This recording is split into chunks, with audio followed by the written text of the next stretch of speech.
अस्सलाम वालेकुम जी। बच्चों, आज हम पढ़ेंगे कि why how we can use Agrobacterium as a type plasmid as a vector what is a vector.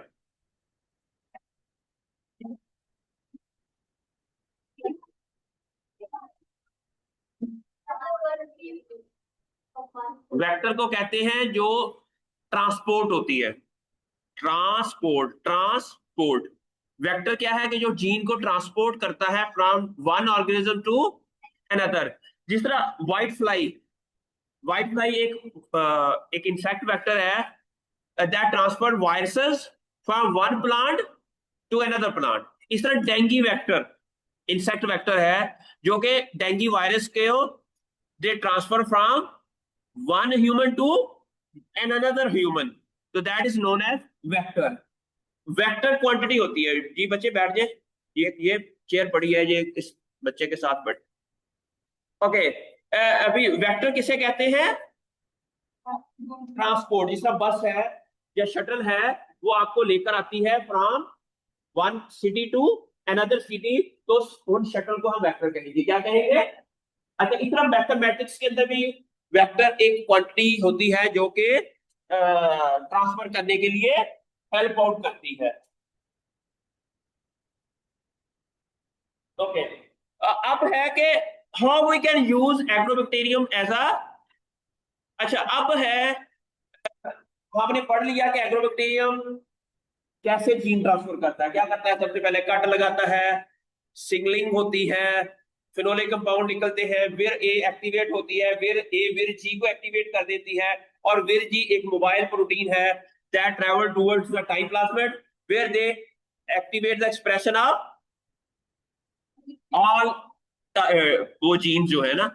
और इसके बाद vir genes they transfer the DNA from T DNA to the plants through bridge that is found by vir B. और उस तरह वो सारे का सारा ये। लेकिन अब हमने ये नेचर में हो रहा है, this is what happened in nature. अब हमने इसी सिस्टम को हमने यूज करना है artificially to transfer our own gene, to transfer our own gene of interest. This is what agricultural biotechnology is.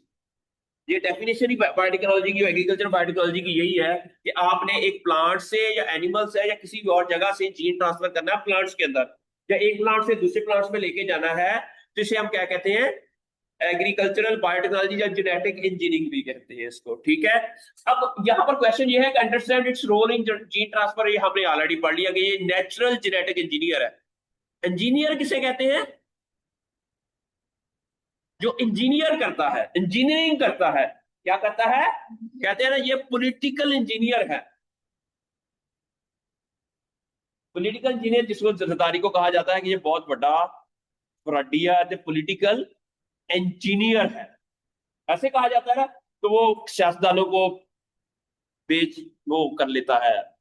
आहो नहीं आहो, समझ आ गई कि अच्छा। इसी तरह ही जो इंजीनियर होता है, they solve the problem of everyday life.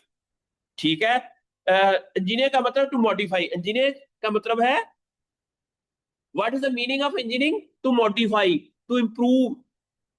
Similarly, this agrobacterium is an organism that modify the genetic makeup of plant so that they will use that for their own benefit.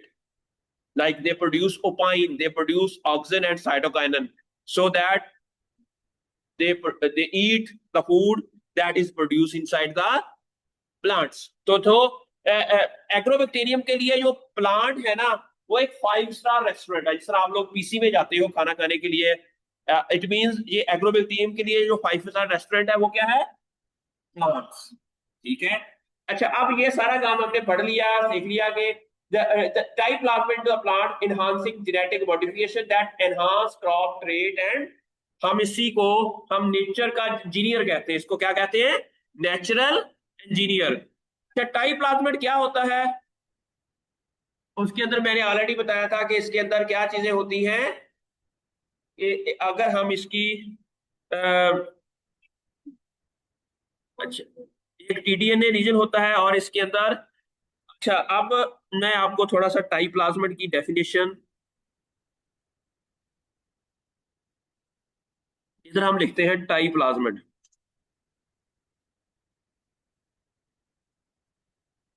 Images में जाएं, ये देखें, ये होता है tie plasmid.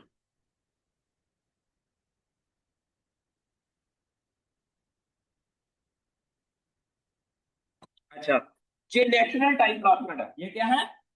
Nature में ऐसा होता है कि इसके यहाँ पर विरुलेंस रीजन है, where A B C D ई।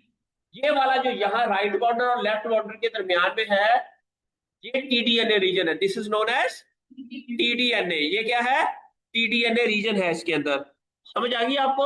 अच्छा, अब है कि इसके ऑक्सीजन, साइटोकाइन एंड ओपाइन, ये तीनों बायोसिंथेसिस जीन इस टीडीएनए रीजन के अंदर है नेचर में। ठीक है। और फिर ये जो रीजन है ना, ये ओपाइन कैटाबोलिज्म, ये टीडीएनए के अंदर नहीं है, ये टीडीएनए के बाहर है, ये टीडीएनए के। अच्छा, अब यहां पर इसका origin of replication, origin of replication किसे कहते हैं बच्चों? क्या है? यहां से रेप्लिकेशन स्टार्ट होती है, ओरिजिन ऑफ रेप्लिकेशन। अच्छा, अब किसी भी प्लाज्मिड के अंदर ओरिजिन ऑफ रेप्लिकेशन होना लाजमी है, so that they can multiply in that specific species और organism.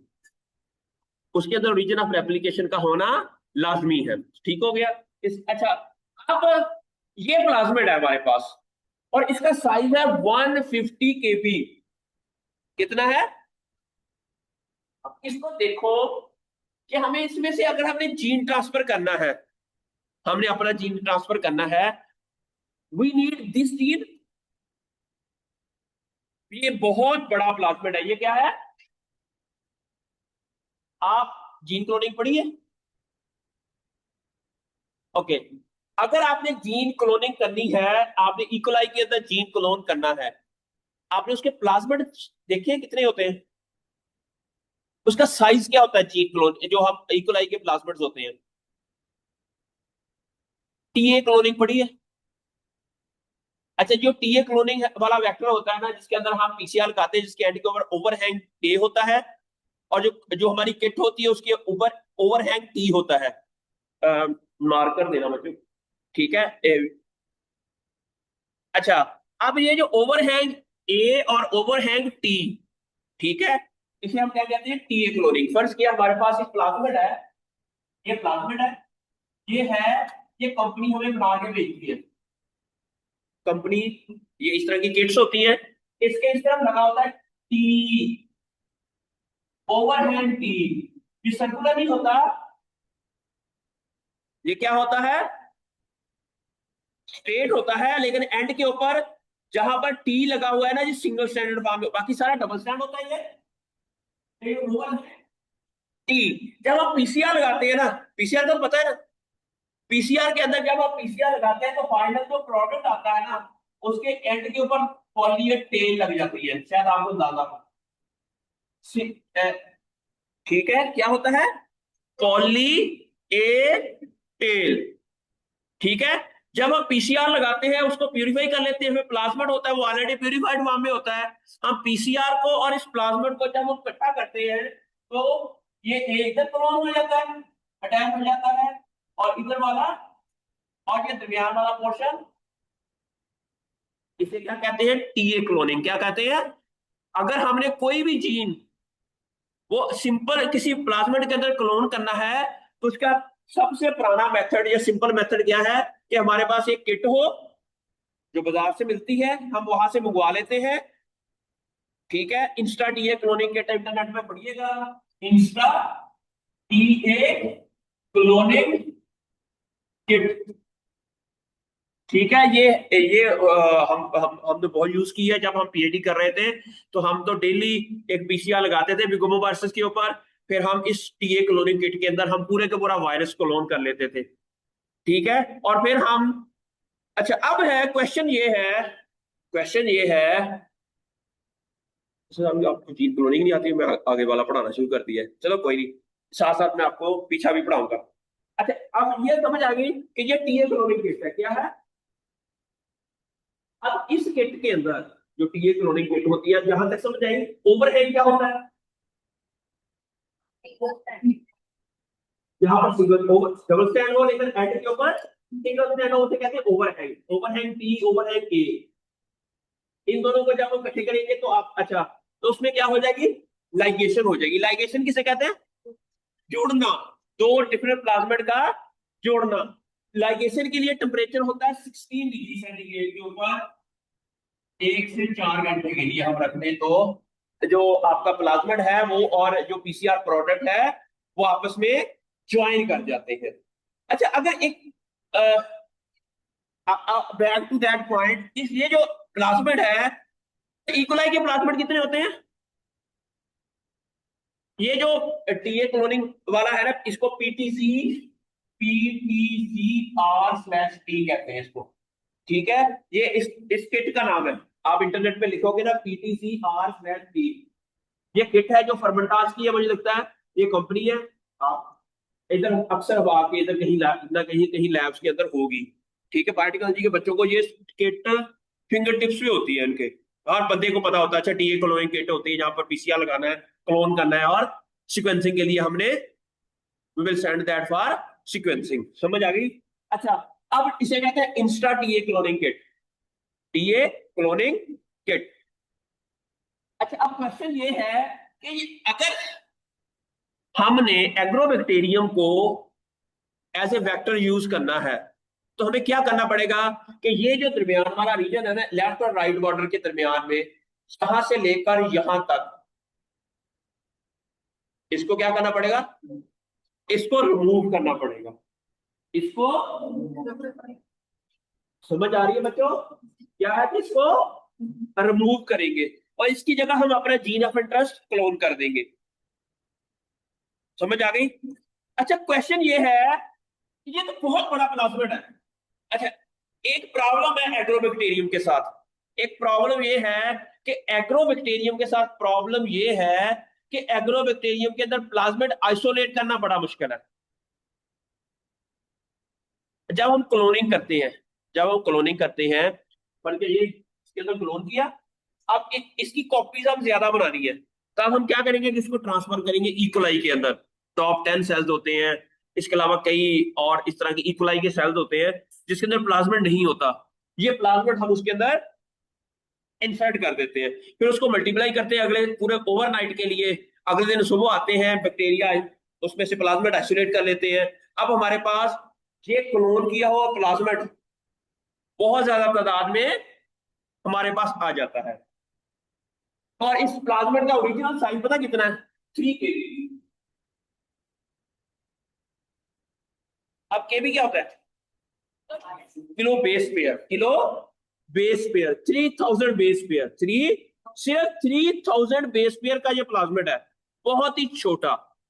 Ahmad, what is the size of this plasmid, 3 kb, 3 क्या है, ये इकोलाई का प्लाज्मिड है और इसका साइज सिर्फ है 3 kb। क्या है, 3 kb।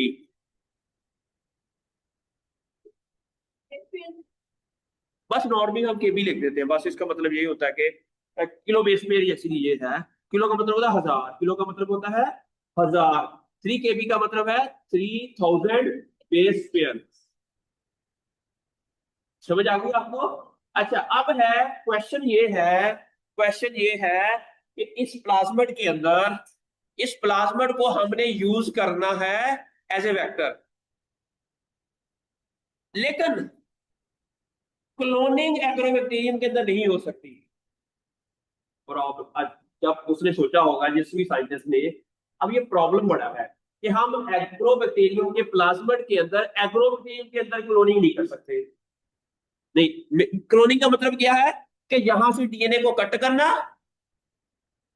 यहां पर अपना लेकिन ये काम हम एग्रोबैक्टीरियम के अंदर नहीं कर सकते, क्योंकि बड़ा ही मुश्किल है। अच्छा, पहला क्वेश्चन ये है कि मैंने कहा कि इसमें से प्लाज्मिड आइसोलेट करने वाला मेथड अभी तक डेवलप नहीं हुआ, हो सकता होगा लेकिन अभी तक साइंटिस्ट से डेवलप नहीं हुआ। अच्छा, लेकिन इकोलाई एक ऐसा बैक्टीरिया है सबसे ज्यादा दुनिया में क्लोनिंग इसके अंदर होती है।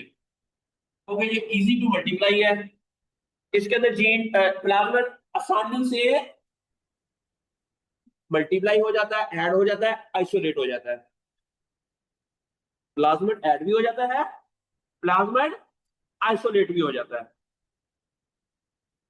यहां पर समझ आई? मैं आपको ना स्टेप बाय, ये अजान हो रही है, पहले अजान हो जाए।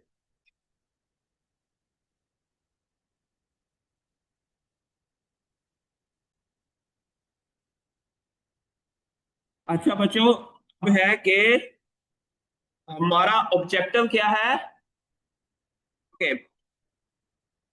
मसला क्या है कि इस प्लाज्मिड के अंदर क्या इशू है?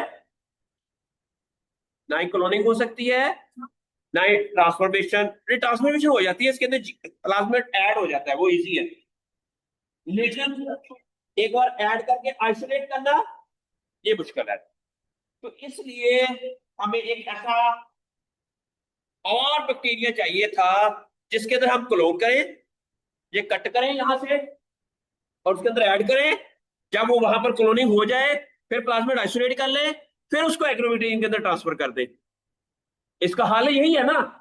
आप सोचे ना, जिसने सबसे पहले, मैं किताबी बातें नहीं पढ़ा रहा, किताब किताब से आपने खुद ही पढ़ लेना। मैं आपको बताऊंगा वो साइंटिस्ट ने क्या किया होगा, वो साइंटिस्ट ने क्या सोचा होगा।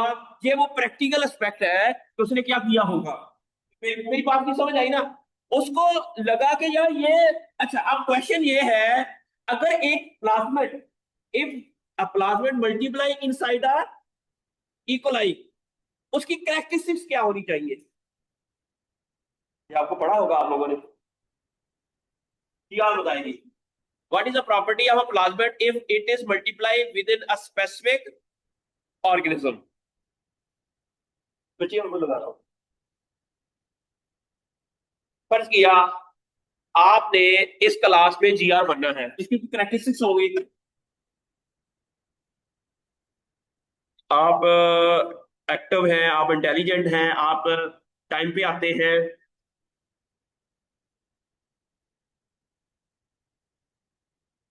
ठीक है? तो तब वो उसकी कैरेक्टरिस्टिक्स होनी चाहिए। हो गया पहला। दिस इज वेरी, क्या कहा? कंपेटेबल होना चाहिए, इसको हम सूट नहीं है, साइंटिफिक टर्म बोलते रहते हैं। आपने बड़ा अच्छा बोला, आपका आइडिया बड़ा अच्छा था कि सूट करना चाहिए। सूट का मतलब है कंपेटिबल। और कोई बताए, बच्चा कोई और बताए, तो उस प्लाज्मिड को क्या होना चाहिए उस बैक्टीरिया के साथ, इसको सूट करना चाहिए। दूसरा, उस प्लाज्मिड उस बैक्टीरिया के अंदर वो इजीली ट्रांसफर हो सके,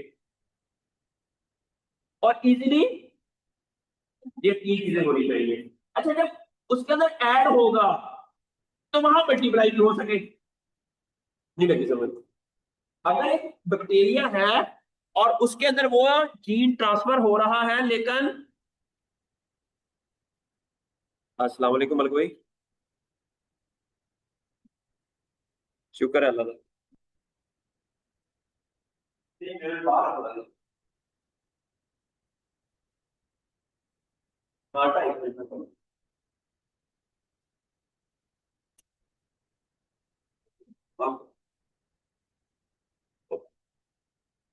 अच्छा, अब है, क्या कह रहे थे हम? अच्छा, अब क्वेश्चन ये है बच्चों, आपको आसानी से समझाने, मैं वो समझाना ताकि आपको समझ आए। मैं कुछ कुछ इंग्लिश बोलते हुए चल रहा हूँ, ये भी पढ़ लो, मजा नहीं आएगा ना। मजा ये है कि मैं जो बोलूँ आपको समझ आए। पहला क्वेश्चन ये है कि वो प्लाज्मिड के अंदर ऐसा क्या होना चाहिए कि वो रेप्लिकेट करे। फर्ज किया मैं इधर आऊं, इधर आके मैं मल्टीप्लाई भी करूं, और उस, वो जिस तरह उसने कहा कि उसके अंदर कंपेटिबल भी हो।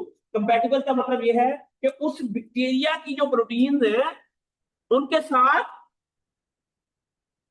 वो इजीली प्ले कर सके, रह सके, इंटरेक्ट कर सके। अच्छा, अब वो जो उस बैक्टीरिया की जो प्रोटीन है, फर्ज किया वो है रेप्लिकेस प्रोटीन। अब रेप्लिकेस क्या होता है? जो रेप्लिकेशन करता है। अब इस प्लाज्मिड को या इस प्लाज्मिड को रेप्लिकेट करना है, तो इसके लिए होता है ओरिजिनल रेप्लिकेशन। ये आपने मुझे बताया है, इसे क्या कहते हैं? ओआरआई। क्या कहते हैं उसको? ओआरआई। इस प्लाज्मिड के अंदर एक ओआरआई होगा, ये वाला, क्योंकि ये एग्रोबिक, ये इकोलाई के अंदर मल्टीप्लाई हो रहा है। नहीं लगी समझ? अच्छा, ओआरआई का मतलब क्या होता है? ओरिजिन ऑफ रेप्लिकेशन का मतलब क्या होता है? यहां से रेप्लिकेशन स्टार्ट होती है, यहां से रेप्लिकेशन। मैंने कहा उस दिन बताया था कि दो तरह की चीजें होती है, एक होती है निकिंग, एक होती है रेस्ट्रिक्शन। निकिंग और रेस्ट्रिक्शन में फर्क क्या है? अगर पहले एक ही बॉन्ड ब्रेक हो तो वो निकिंग है, अगर दो बॉन्ड ब्रेक हो रिस्ट्रिक्शन है। अब ये जो जहां पर ओरिजिन है ना, इस बैक्टीरिया का एक एंजाइम होता है, प्रोटीन होती है, वो आके यहां लगाता है डिकिंग। क्या करता है? डिकिंग। जब वो निकिंग लगती है तो एक पोर्शन के ऊपर कट लग जाता है, just one portion they become, उसके ऊपर कट लग जाता है। ठीक हो गया? फिर वो रेप्लिकेस एंजाइम क्या करता है, इस पूरे प्लाज्मिड को अलग कर देता है,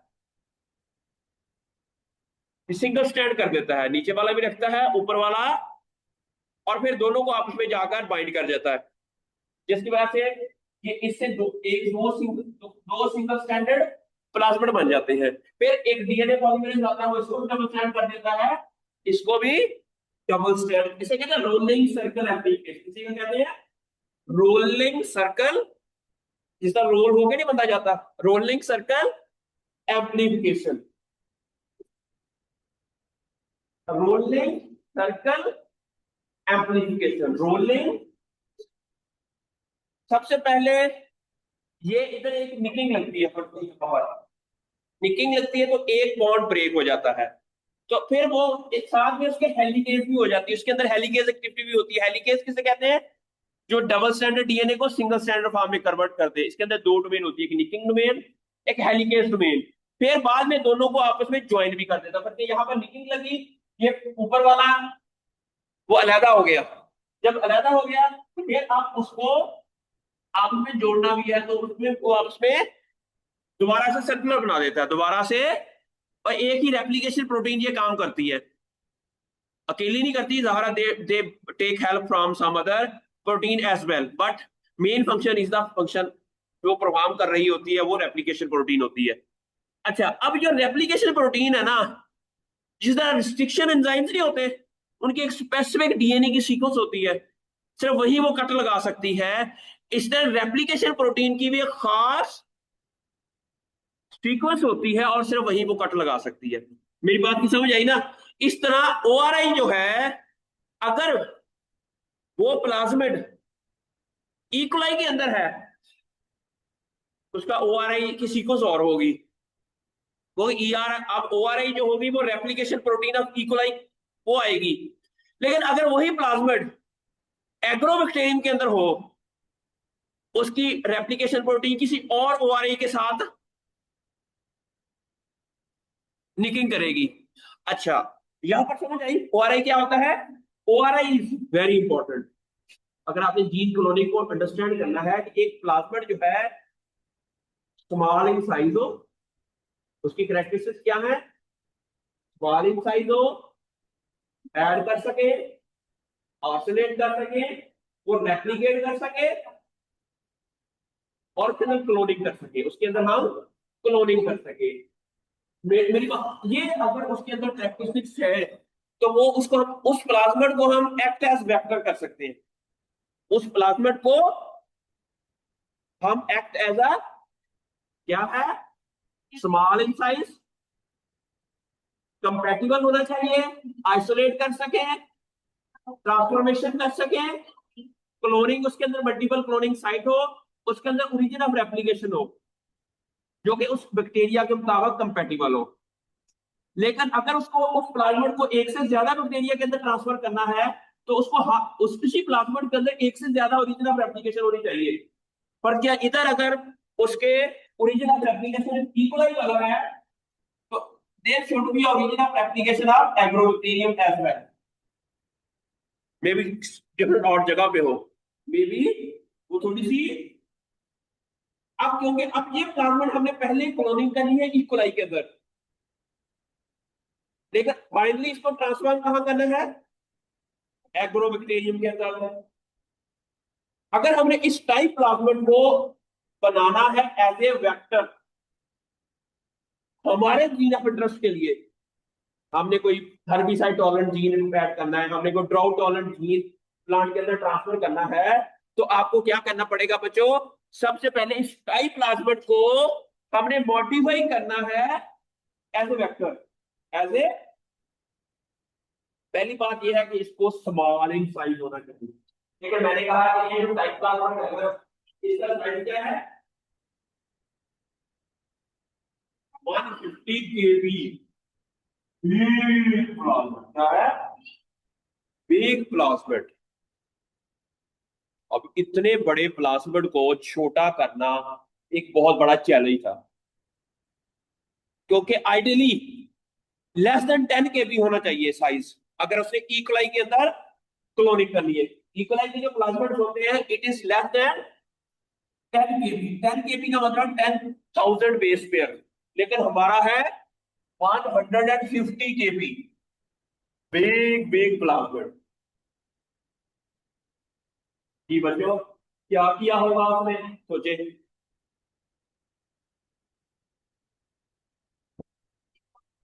अनइम्पोर्टेंट रीजन को उसने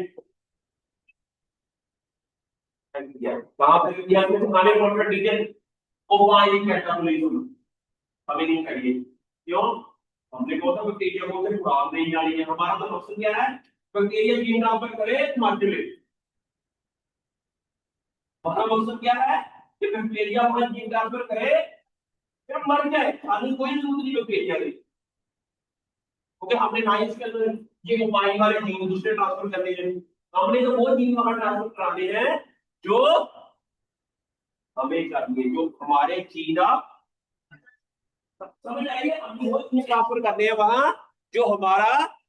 अच्छा, अगर ओपाइन वाला रीजन सारा खत्म कर दिया जाए तो फिर भी ये 100 kb तक आता।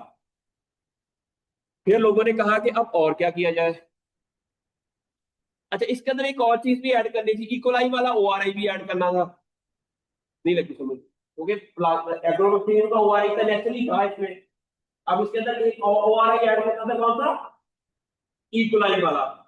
अच्छा, अब फिर भी बड़ा बनता था, फिर इन्होंने ना एक नया सिस्टम सोचा, बड़ा सियाना था वो, जो भी साइंटिस्ट था वो बड़ा सियाना था। उसने कहा ये इसको ना हम दो प्लाज्मिड में कन्वर्ट कर दें, एक के अंदर टीडीएन रीजन आ जाए, एक के अंदर विरुलेंस रीजन, क्योंकि हमें सिर्फ ये दो रीजन चाहिए थे, इसके अलावा हमें हमें कौन सा, क्योंकि जो मैंने अभी पढ़ाया है कट लगा, लोहे कंपाउंड आए, बैक्टीरिया उसकी तरह इफेक्ट हुआ, तो यहाँ पर हमें सिर्फ दो चीजों की जरूरत है, एक टीडीएन रीजन की और विरुलेंस रीजन की, बस। बाकी अगे पीछे सानू कोई चीज नहीं चाहिए।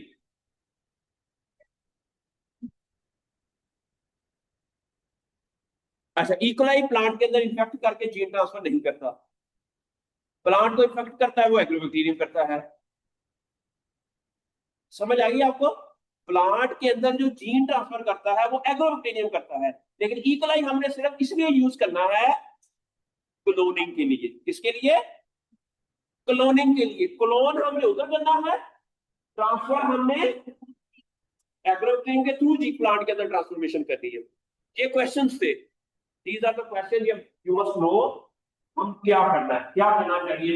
इसका ये सारा रीजन थोड़ा कर दिया ये, और कितने कैसे, हमें सिर्फ ये वाला रीजन चाहिए और ये वाला रीजन चाहिए। हमने ये दोनों रीजन तो डिफरेंट प्लाज्मिड के अंदर इनको प्लाज्मिड बना दिया, तो क्या बना दिया,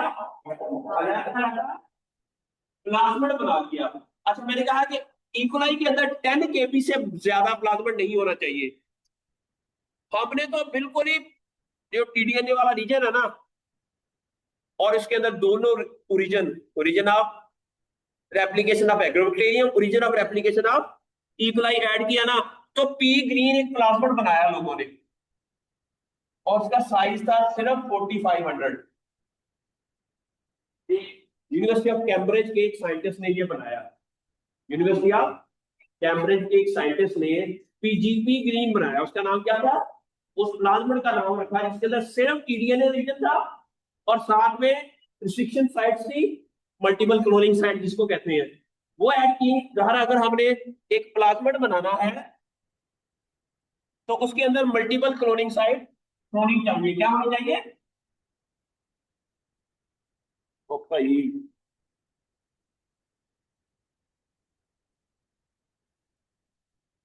अस्सलाम वालेकुम। वालेकुम वालेकुम। तो अच्छा, हमने तो ये करना है कि हम ट्यूमर ना बने, ठीक है, क्या ना बने, ट्यूमर ना बने, ठीक है, ट्यूमर ना बने। हम चाहते हैं कि जो हमारा जीन है ना वो पौधे के अंदर चला जाए। वो नेचर में ट्यूमर बनाता है, हमें उससे कोई लेना देना नहीं।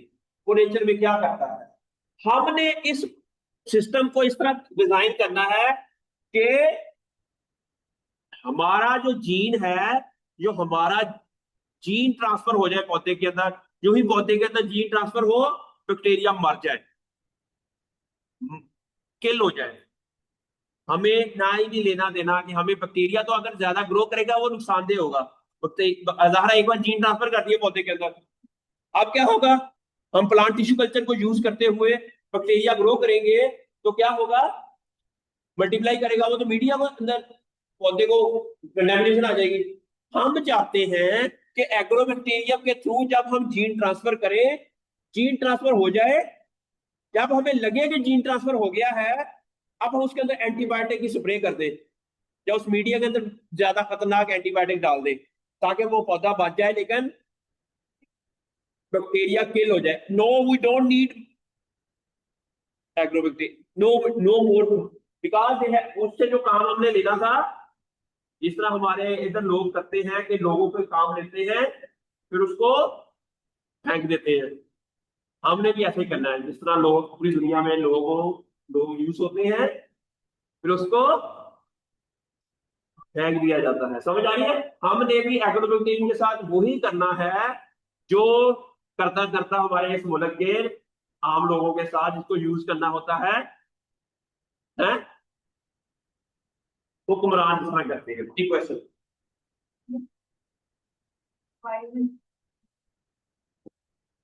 नहीं करेंगे, वो नहीं जाएगा पौधे के अंदर, वो डिलीट कर दिया हमने। वो हमने ये तीनों जीन डिलीट कर दिए, इसकी जगह हमने अपना जीन ऑफ इंटरेस्ट ऐड कर दिया। टीडीएनए रीजन सिर्फ रीजन था लेफ्ट और राइट बॉर्डर, उसके अंदर हमने अपना जीन ऑफ इंटरेस्ट क्लोन करना है, नया टीडीएनए बनाना है। और वो टीडीएनए और ये दूसरा बी रीजन वाला टीडीएनए हमने दो प्लाज्मिड बनाए, इसीलिए कि इसको कहते हैं बाइनरी प्लाज्मिड सिस्टम। इसे क्या कहते हैं? बाइनरी, जिसके अंदर एक है पी ग्रीन और दूसरे का नाम है पी सूप, सोप या सूप जो भी है। और इस पी सोप के अंदर है वे रीजन, क्या है? अच्छा, अब इसको इस तरह डिजाइन किया है कि ये दोनों इकट्ठे अगर एग्रोबैक्टीरियम के अंदर डाले जाए तो इकट्ठे को एग्जिस्ट कर सके। ना हो गए जिदा कहते हैं एक कमरे 2 औरतें नहीं रह सकती, 20 लड़के रह लेंगे लेकिन 2 औरतें, इसलिए हम ऐसा सिस्टम बनाएंगे कि वो 2 कुड़ियां आपस में रह सकन। ठीक है, ये 2 प्लाज्मिड जो है एक एग्रोबैक्टीरियम के अंदर, जी बच्चे, हम इस तरह उसको सिस्टम को डिजाइन किया है कि ये दोनों प्लाज्मिड क्या करें, तंजी ना करी जान एक दूसरे से, they should remain in harmony inside the, वहां मल्टीप्लाई भी हो, वहां रहे भी, वहां कुछ कबार जिंदगी भी गुजारे, सौतन ना बने एक दूसरे की। वो दोनों यही कहें कि नहीं ये दोनों एक है, दोनों एक है। समझ आ रही है बच्चों? नहीं समझ आई?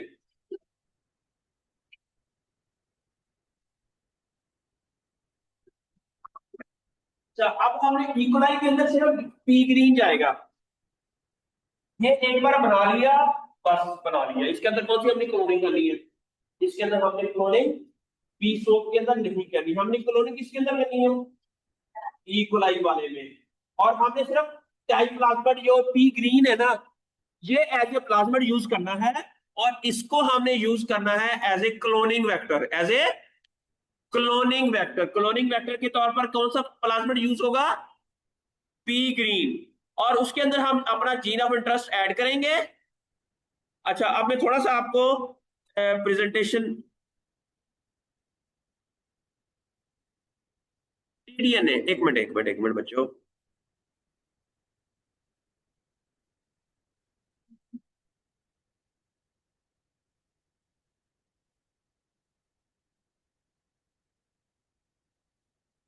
Okay, agrobacterium is a natural, जो है ना, जीन ट्रांसफर वाला ये है। ठीक हो गया। अच्छा, अब है नेक्स्ट, टाइप प्लाज्मिड होता है इसके अंदर, ये क्या करता है? क्या लिखा हुआ है? Essential for genetic historical contest है, discovery led to the advancement in biotechnology. जो एग्रोबैक्टीरियम की डिस्कवरी थी ना, इसने एक्चुअली एग्रीकल्चर बायोटेक्नोलॉजी का ओरिजिन है। जहां से एग्रोबैक्टीरियम बायोटेक्नोलॉजी स्टार्ट हुई। मेरी बात की समझ आई ना? ये वो कल्प्रेट था जब ये डिस्कवर हुआ, तो बायोटेक्नोलॉजी का आगाज हुआ कि कोई बायोटेक्नोलॉजी की चीज है। ठीक हो गया, समझ आ गई। उसके बाद है अंडरस्टैंडिंग बाइनरी वेक्टर्स। क्या होते हैं? कि type plasmid serve as essential binary vector for gene transformation enabling efficient transfer of desired gene to the plant cell and facilitating advancement in plant biotechnology। Binary plasmid की वजह से gene transfer करना easy हो गया। Binary plasmid की वजह से हमें दो प्लाज्मिड बनाए, और उन दोनों का साइज छोटा है, अराउंड 10 kb है, दोनों का लेस देन 10 kb है। एक के अंदर वीर जीन है, एक के अंदर टीडीएन है, लेकिन वो ऑप्शन वो नहीं है उसके अंदर, वो डिलीटेड है। उसके अंदर हमने जीन ऑफ इंटरेस्ट, वो उसके उसको सिस्टम इस तरह का बनाया है कि फर्ज किया ये पी ग्रीन प्लाज्मिड ऐसा है कि यहाँ पर इको आर1 की साइट है। क्या है? Eco R one, Bam H one, Hind three. पढ़ा हुआ ये क्या होते हैं? Restriction enzymes. ये नहीं पढ़े आपने थर्ड सेमेस्टर में? आप बस इको आर1 पढ़ा है। ना पूरा 8 सेमेस्टर में बायोलॉजी पढ़ाना तो थोड़ा गंभीर बना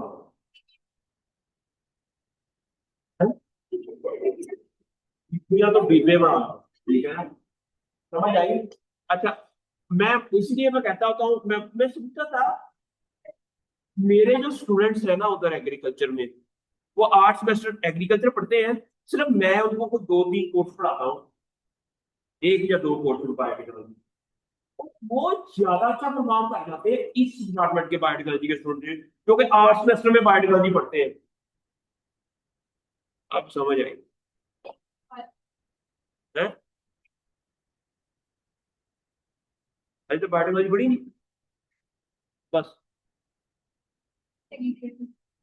अच्छा, तो ही ओके, चले।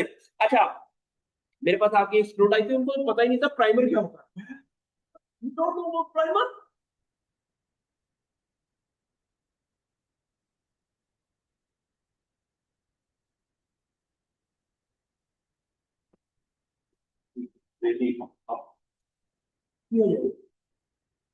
मैंने बीएससी ऑनर एग्रीकल्चर की हुई है, एमएससी ऑनर एग्रीकल्चर की हुई है, और पूरे 6 सालों में सिर्फ एक बायोटेक्नोलॉजी का कोर्स पढ़ा था, वो एमएससी में जाकर एमफिल में जाकर। और जितनी बायोटेक्नोलॉजी सीखी है मैंने पीएचडी बायोटेक्नोलॉजी में आगे सीखी। ये मैंने सारी बायोटेक्नोलॉजी पीएचडी में सीखी। ठीक है। अच्छा, पीएचडी में इतना शौक था बायोटेक्नोलॉजी का, इतना शौक था कि मैं 24 में से 18 घंटे बायोटेक्नोलॉजी पढ़ता था। काम करते रहते थे, रिसर्च करते थे, क्लोनिंग किए जा रहे हैं, ट्रांसफॉर्मेशन किए जा रहे हैं, टिश्यू कल्चर किए जा रहे हैं, डीएनए आइसोलेट किए जा रहे हैं, रियल टाइम पीसीआर लगाते जा रहे हैं, फिर कॉन्फोकल लेजर स्कैनिंग माइक्रोस्कोप से इलेक्ट्रॉन माइक्रोस्कोपी करते जा रहे हैं। और मजा आता था, इतनी चीजें सीखी ना, वो फिंगर टिप्स पे याद है हमें चीजें ना जो मेरी। ठीक है। तो उसका मजा ऐसे ही आता है कि जब आपके पास एक अच्छी लैब हो, इंशाल्लाह ये 4 सेमेस्टर आप पढ़े, 8 सेमेस्टर, फिर आपको अच्छी लैब इंशाल्लाह कहीं ना कहीं मिल जाएगी। जब आप वहां जाएंगे ना, तो काम करिएगा रज के, रज के काम। मैं यूनिवर्सिटी ऑफ एरिजोना गया, रात तक मैं काम करता था, वीकेंड को भी चला जाता था। कहते जी पागल है यार, ये वीकेंड में भी आ जाता है, ठीक है ना। लेकिन इसका फायदा ये हुआ कि हर चीज फिंगर के। अब ये जिनोमाइट खाना शुरू किया ना मैं, अब जिनोमाइट मैंने इतने दिल से किया है कि मुझे ना कोई, मैं मरन नहीं लगा, तो मुझे मुझे ऐसी चीज है ग्रुपिंग के भी करनी है, मैं ना बगैर कंप्यूटर खोले उसको आधा घंटा लेक्चर दे सकता हूँ। वजह क्या है? दिल से पढ़ा है, मजाक नहीं करता, दिल से इंजॉय करके, टेंशन लेके नहीं पढ़ना। हुई ये क्या हो गया, जो पढ़ रही हूँ, ऐसा नहीं किया, मजाक किया है, दिल से पढ़ा। दिल से जब आप करते हैं ना काम, तो हो जाता है। दुनिया का इतना मुश्किल से मुश्किल टास्क नहीं है, ठीक है।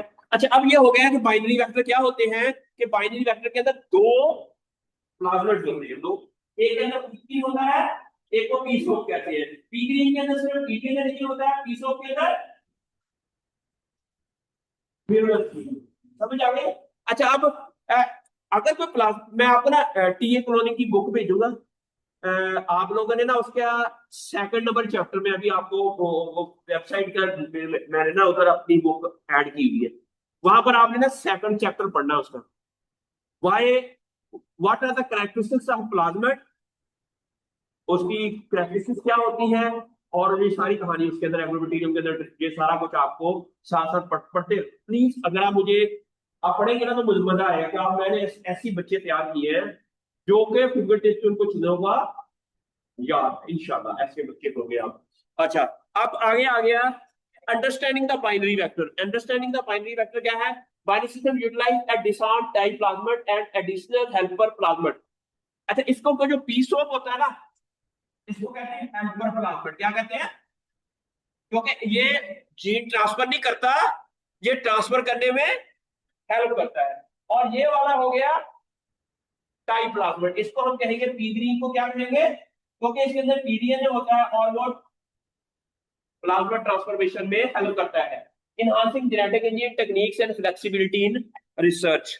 फिर आ गया अंडरस्टैंडिंग बाइनरी वेक्टर। जी बच्चों, ये पढ़े, सीआर कौन है आपका? जी बच्चे आप पढ़े, क्या लिखा हुआ है?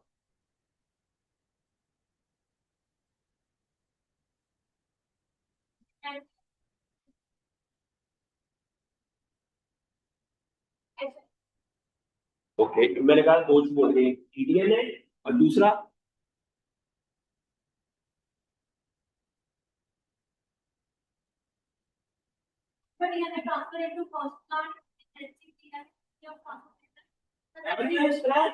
क्या कहना चाह रहा हूँ, दो रीजन बड़े इंपॉर्टेंट है, एक टीडीएन है, वेयरलेस रीजन। ये दोनों के हमने अलग प्लाज्मेट बना लिया। वो क्यों बनाया?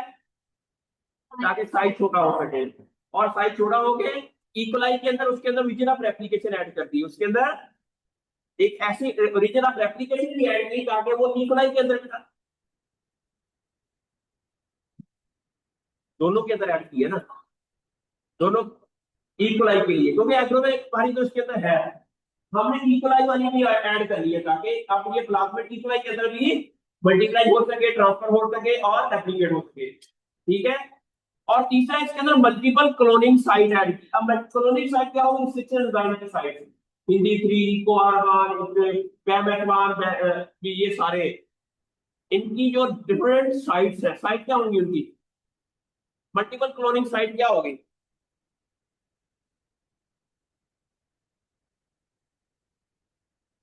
अच्छा, CAATTC, ये क्या है? ये बच्चे ये करें। अच्छा, अगर इसके न्यूक्लियोटाइड नीचे सी होगा, TTAAG, अब क्या हो गया? न्यूक्लियोटाइड का सीक्वेंस। अब ये बेस पेयर हो गया, पहले अकेला बेस था। अब ये इकोलाई जो है ना, के अंदर इको R1, इको सीरियम coli restriction enzyme 1। Eco R1 का मतलब है ई कोलाई का रिस्ट्रिक्शन एंजाइम जो पहला डिस्कवर हुआ था दुनिया में वो इको आर 1 था। वो क्या था? अब ये रिस्ट्रिक्शन एंजाइम इसको यहां से कट करता है, यहां से कट करता है और यहां से कट करता है, स्टिकी एंड बना देता है। क्या बना देता है? Sticky and. ये भी आपको याद होना चाहिए। आपने रिस्ट्रिक्शन एंजाइम के बारे में भी पढ़ना है। क्या होते हैं, वो कट कैसे बनाते हैं, ठीक है, कैसे वो क्लोन करते हैं, कैसे उसको हम मैं सारी आपको बुक्स एक बड़ी अच्छी है। आपने ना कोशिश करें जिंदगी में, अगर बायोटेक्नोलॉजी के अंदर बहुत एक्सपर्ट बनना है ना, वो मैं एक बुक आपको रिकमेंड करूंगा। टीए ब्राउन की है, gene cloning and DNA analysis. वो बुक आप सारी पढ़ लेना, आप बायोटेक्नोलॉजी के एक्सपर्ट बन जाएंगे, और कोई बुक पढ़ने की जरूरत नहीं है बायोटेक्नोलॉजी के अंदर आप। और इतनी आसान लिखी हुई है कि आप पढ़ते जाते हैं, हजम होती जाती है। मैं आपको लिंक भेज देता हूँ, मेरे पास है। जीन क्लोनिंग एंड डीएनए, उसका ऑथर का नाम है टीए ब्राउन। क्या नाम है उसका? TA brown. और ये यूनिवर्सिटी ऑफ मैनचेस्टर का एक प्रोफेसर है, उसने अंडर ग्रेजुएट स्टूडेंट्स के लिए लिखी हुई है और आप लोगों के लिए ही लिखी हुई है, और बायोटेक्नोलॉजी के स्टूडेंट के लिए लिखी हुई है। ठीक है, आप ये बुक पढ़ोगे तो आपने इसी बुक का सेकंड नंबर चैप्टर अभी मुझे आपने याद करना है आज। ठीक है, मैं आपको दिखाता हूँ। ठीक, अच्छा, अब है कि यहां पर कट लगाएगा। रिस्ट्रिक्शन लाइन क्या होते हैं कि मैंने कहा है कि दोनों तरफ से कट लगा देते हैं, दोनों। अब ये जी और ए के दरमियान में कौन सा बॉन्ड होता है? फास्फोडाइएस्टर। फास्फो, ए और जी और सी के दरमियान में हाइड्रोजन बॉन्ड। इट में ये एक फास्फोडाइएस्टर बॉन्ड ब्रेक करता है, इधर भी फास्फोडाइएस्टर बॉन्ड ब्रेक करता है, और चार हाइड्रोजन बॉन्ड।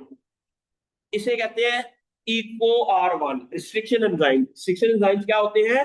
वो कट लगा देते हैं। ठीक है, अब हमने ये पी ग्रीन एक प्लाज्मिड है, इसके अंदर जीन ट्रांसफर करना है। बट ये वाला यहां से, ये राइट बॉर्डर है और ये लेफ्ट बॉर्डर है, हम इसके दरमियान में ये टीडीएनए रीजन है। ये क्या है? अब हमें ये यहां पर वो रिस्ट्रिक्शन लगानी पड़ेगी, इसको सिंगल स्टैंड करना पड़ेगा। इक्वार 1 से हमने रिस्ट्रिक्शन लगा दी, तो फिर हम अपना जीन इसके अंदर ही क्लोन कर देंगे, इसके अंदर ही जीन क्लोन हो जाएगा, तो ये सर्कुलर हो जाएगा। क्या हो जाएगा? दोबारा से सर्कुलर हो जाएगा। चलिए, मैं इसके बारे में आपको एक लेक्चर दूंगा इंशाल्लाह, जीन क्लोनिंग होती क्या है इसके बारे में इंशाल्लाह डिटेल आपको एक्सपर्ट बना देना है। फिंगर टिप्स से लोगों को बताते पड़ेंगे, ये जीन क्लोनिंग होती है, ये जीन क्लोनिंग होती है, जीन क्लोनिंग।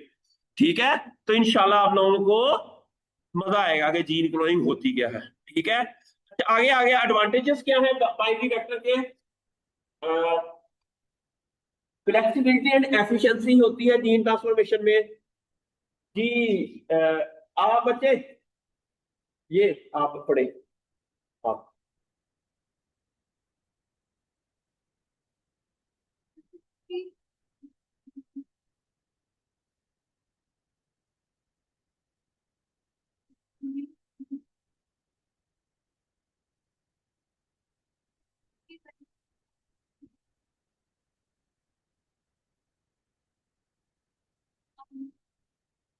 मीन इससे हम बहुत आसानी से जीन ट्रांसफर कर सकते हैं। उसकी एफिशिएंसी भी बड़ी अच्छी होती है। क्या होती है? एफिशिएंसी भी बहुत ज्यादा अच्छी होती है। अब ये कौन है? अस्सलाम वालेकुम। हेलो, माना, हेलो। ओके, ये है। अच्छा, बाइनरी वेक्टर के कंपोनेंट क्या होते हैं?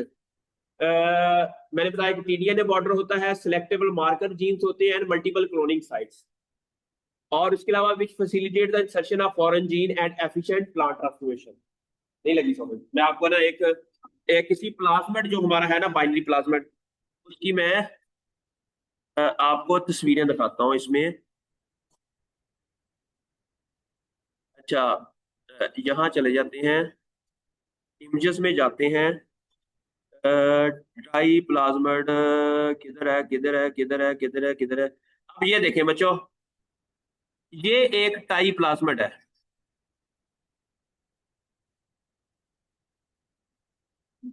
सॉरी ये तो नहीं, इसको नहीं, बल्कि इधर टाइप प्लाज्मा पी ग्रीन ही लिख देते हैं।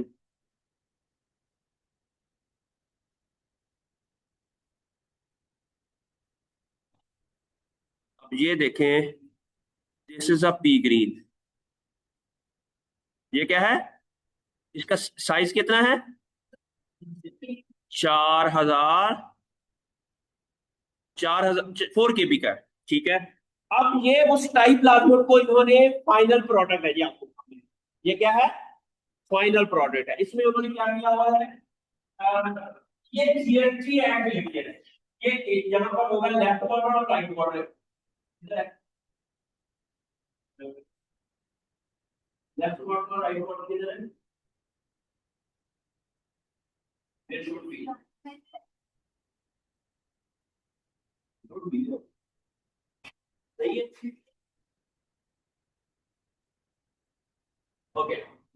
अच्छा अब यहाँ पर ये मल्टीपल क्लोनिंग साइट्स है, ये क्या लिखा हुआ है, HID3, MHF, BAL3, SAM1, ABB, ये डिफरेंट तरह के।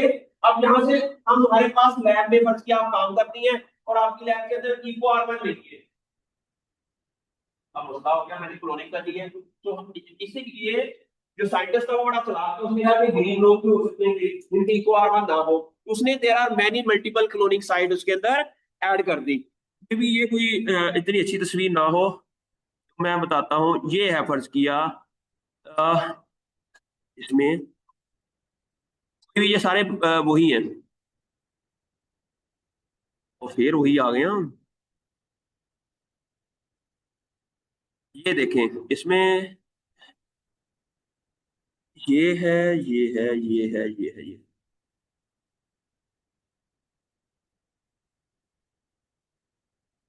एक मिनट यार, बिस्ती बिस्ती बिस्ती बिस्ती,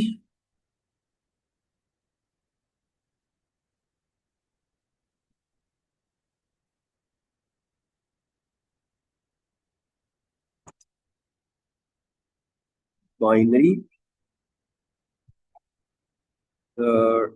DNA, पी सूट,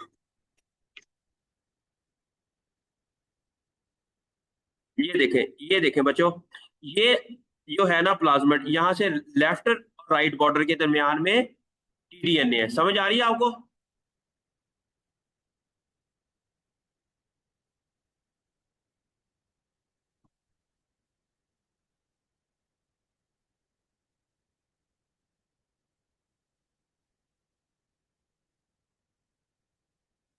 फर्ज किया ये वाला हमारा एक बाइनरी सिस्टम है। अब ये देखें, ये इन्होंने फाइनल प्लाज्मिड बनाया हुआ है, TDNA एक बिर बिर हेल्पर, इसके दूसरा बिर रीजन क्या है, बिर रीजन ये वाला है जिसके अंदर लेफ्ट बॉर्डर है और एक राइट बॉर्डर है, और यहाँ पर हमारा जीन ऑफ इंटरेस्ट है क्या है। अच्छा अब ये ORI है, इसमें दोनों ORI होगी, एक ORI होगी इक्वलाई वाली और एक एग्रोबैक्टीरियम वाली, यही पढ़ा है अभी। अच्छा अब ये देखें कि यहाँ पर हमारा जीना और इसका साइज बड़ा ही 4000 सिर्फ बेस पेयर का है, और ये this can be easily multiply inside the E coli and also inside the agrobacterium, दोनों के अंदर ये आसानी से मल्टीप्लाई भी हो जाएगा, ट्रांसफर भी हो जाएगा, लेकिन आइसोलेट एग्रोबैक्टीरियम के अंदर से नहीं होगा, लेकिन इक्वलाई में या आइसोलेट हो जाएगा, समझ आ गई। अच्छा जब आपने क्लोन करना है तो प्लाज्मिड को इंसर्ट भी करना होता है, आइसोलेट भी करना होता है, ताकि मल्टीप्लाई हो जाए हमारा प्लाज्मिड बहुत ज्यादा कॉपीज में। ये पी सोप है, ये वाला क्या है, ग्रीन रीजन, ये जो हेल्पर रीजन है ये पी सोप है, ये वाला पी ग्रीन है। कौन से वाला पी ग्रीन है, ये वाला पी ग्रीन है, ये वाला ठीक हो गया। इसके अंदर राइट एंड लेफ्ट बॉर्डर है। अच्छा लेकिन यहां पर सिलेक्शन मार्कर है, सिलेक्शन मार्कर फर्ज किया आप सारे डिफरेंट प्लांट्स हैं, और मैंने जीन ट्रांसफर किया है इस लेटर पर, ये प्लांट्स है, इसमें जीन ट्रांसफर, जीन ट्रांसफर क्या हुआ कि इसको इसके इर्द गिर्द ना उस जीन ने एक लोहे की दीवार बना दी, क्या बनाती है? इसका एक बुलेट प्रूफ जैकेट बनाती है। अब मैंने चेक करना है कि आप में से कौन सा ऐसा प्लांट सेल है जिसके अंदर बुलेट प्रूफ जैकेट पहनी हुई है। कोई मारेगा सबको, जो मार गई इसमें उनका जीन ट्रांसफर नहीं हुआ होगा, जो बच गया ऐसे ये करेगा, तीन बजेगा तीन। अच्छा, अब हम प्लांट सेल के अंदर जब जीन ट्रांसफर करेंगे तो अब हमें ये चेक करना है कि वो हमारा जीन ट्रांसफर हुआ है कि नहीं। हम साथ में ना एक ये वाला भी ऐड कर देते हैं, जहां जिस प्लांट के अंदर ये जो डीएनए कहां से कहां तक जाएगा, लेफ्ट से राइट बॉर्डर के दरमियान में ये वाला रीजन जो है ना, ये प्लांट के अंदर जाएगा। यहाँ पर एक तो हमारा जीन ऑफ इंटरेस्ट चला जाएगा, साथ में बुलेट बनाने वाला मार्कर भी। अच्छा, ये बुलेटिन वाला नहीं होगा, ये होगा क्या, हर्बिसाइड टॉलरेंट जीन। अब हर्बिसाइड टॉलरेंट जीन क्या होगा? जो हर्बिसाइड क्या होती है?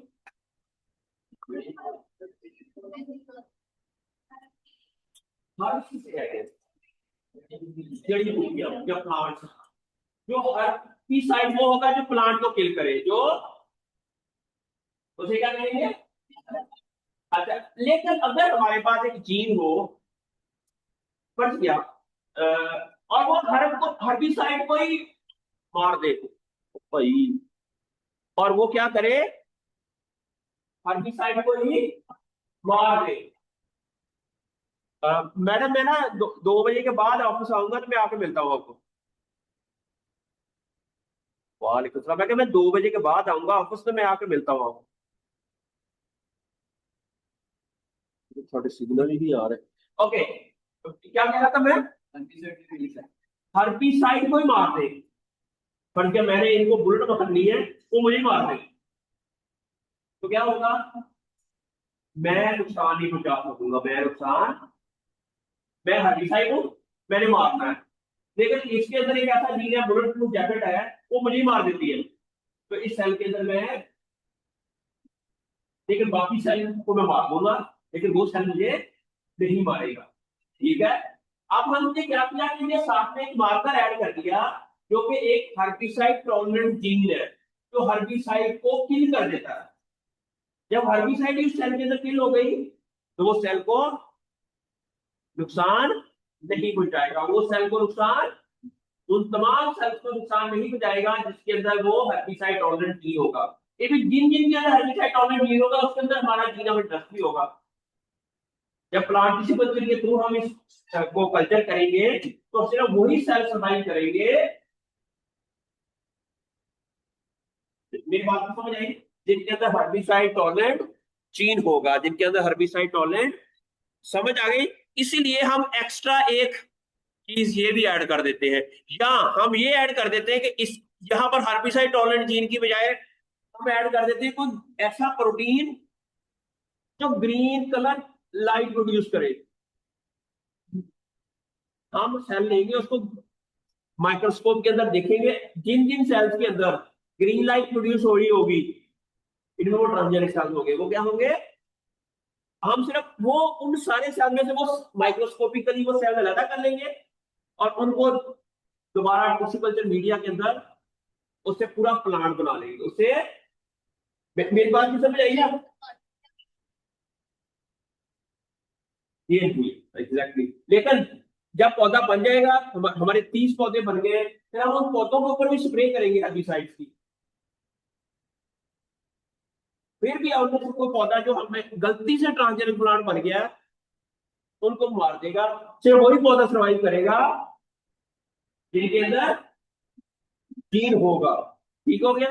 फिर हम उससे नई जनरेशन लेंगे, सीड लेंगे, फिर उसको 3-4 मल्टीपल जनरेशन लेंगे, फिर जाके हमारे पास एक ऐसा पौधा बनेगा जो कि finally they have new gene transfer, उसके अंदर एक नया जीन है जो कि ट्रांसफर हुआ है। अच्छा, आगे इसको भी हम कॉपी कर लेते हैं। नहीं हुआ?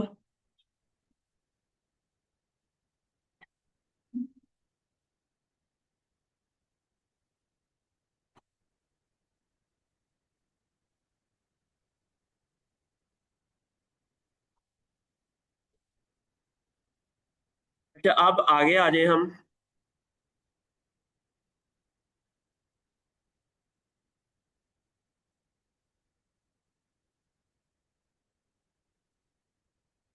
वही कहानी जो मैंने पहले बताई थी कि उसके अंदर टीडीएनए बॉर्डर होता है, सिलेक्टेबल मार्कर होता है और मल्टीपल क्लोनिंग साइट्स होती हैं। उसके बाद selectable marker, promoter, reporter gene. Reporter gene वही होगा जो हमें बताए जीन ट्रांसफर हुआ है या नहीं। अच्छा, cloning the gene, step one setting the target gene, the process begin by isolating the gene of interest and then using instruction enzyme to clone it into a plasma. वही कहानी जो पहले मैंने बताई है कि आप पहले पीसीआर लगाते हैं, वो जीन आइसोलेट कर लेते हैं, फिर उसको एक पी ग्रीन वाले प्लाज्मिड के अंदर ट्रांसफर कर देते हैं, फिर वो पी ग्राइन वो इक्वलाई के अंदर ऐड करते हैं, फिर आइसोलेट करते हैं, उसको मल्टीप्लाई कर लेते हैं, फिर उसको एग्रोबैक्टीरियम के अंदर ट्रांसफर करते हैं, फिर उस एग्रोबैक्टीरियम के अंदर जब हमारा प्लाज्मिड न्यू जीन के साथ होता है तो उसको फिर हम पौधों के को इन्फेक्ट करवाते हैं सेल्स को, फिर वो जीन उसके अंदर ट्रांसफर हो जाता है। ये सारा प्रोसीजर है। Introducing binary plasmid to agrobacterium. The introduction of binary plasmid can be achieved through electroporation or conjugation or gene transformation. इसके लिए डिफरेंट मेथड्स है, ये मैं बाद में बताऊंगा। मुझे लगता है कि ये आज का अच्छा सिलेक्शन प्रोसीजर भी मैंने बता दिया। बस ये एक रह गया, को कल्टीवेशन है। अच्छा, अब एग्रोबैक्टीरियम के अंदर जीन चला जाता है फाइनल, फिर हम एग्रो प्लांट के सेल लेते हैं और बैक्टीरियल सेल लेते हैं, उनको एक ही फैक्ट्री प्लेट के ऊपर इकट्ठा ग्रो करवाते हैं और फिर वही टेम्परेचर रखते हैं जो नेचर में उस एग्रोबैक्टीरियम को जीन ट्रांसफॉर्मेशन के लिए चाहिए होता है 28 डिग्री सेंटीग्रेड। कौन सा? तो ये जो एग्रोबैक्टीरियम है 28 डिग्री सेंटीग्रेड पे बड़ा अच्छा काम करता है। हम एक ग्रोथ चैम्बर का टेम्परेचर कितना करते थे? 28। अब उस टेम्परेचर के ऊपर हम 2 दिन के लिए इसको को कल्चर करते हैं, को कल्टीवेशन क्या करते हैं। 2 दिन के बाद जब वो हीट ट्रांसफर कर देता है फिर हम उस प्लांट के सेल को अच्छी तरह वॉश करते हैं। कहाँ? एंटीबायोटिक के सोल्यूशन के अंदर, एंटीबायोटिक के, ताकि बैक्टीरिया किल हो जाए। और इवन हम जो एमएस मीडिया होता है जिसको टिश्यू कल्चर मीडिया कहते हैं, जो प्लांट टिश्यू कल्चर मीडिया होता है उसके अंदर भी हम एंटीबायोटिक डाल देते हैं, ताकि जब हम जो प्लांट सेल ग्रो करेंगे नहीं बैक्टीरिया द्वारा में ग्रो हो जाए, हम पूरा 1 महीना उस बैक्टीरियल सेल के अंदर को बैक्टीरिया को ग्रो नहीं होने देते। There will be a chance कि शायद शायद फिर बैक्टीरिया ग्रो कर जाए तो वो कंटामिनेट कर देगा आपके मीडिया को। इसलिए हम क्या करते हैं कि to be on safe side हम उसके अंदर एंटीबायोटिक ऐड करते रहते हैं, और 1 महीने के बाद जब हमें लगता है कि अब बैक्टीरिया ग्रो नहीं हो रहे, फिर हम उसको अच्छी तरीके से उस सारे मीडिया को डिस्कार्ड करके उसको अच्छी तरीके से दोबारा वॉश करके उसको नए मीडिया के अंदर ट्रांसफर कर देते हैं। और इस तरह हमारे पास मैं बताऊंगा प्लांट टिश्यू कल्चर के जरिए कैसे हम वो जनरेट कर सकते हैं ट्रांसजेनिक प्लांट्स। ये तो हो गया हमारा ये वाला प्रोसीजर जो कि हमने एग्रोबैक्टीरियम के बारे में पढ़ा है।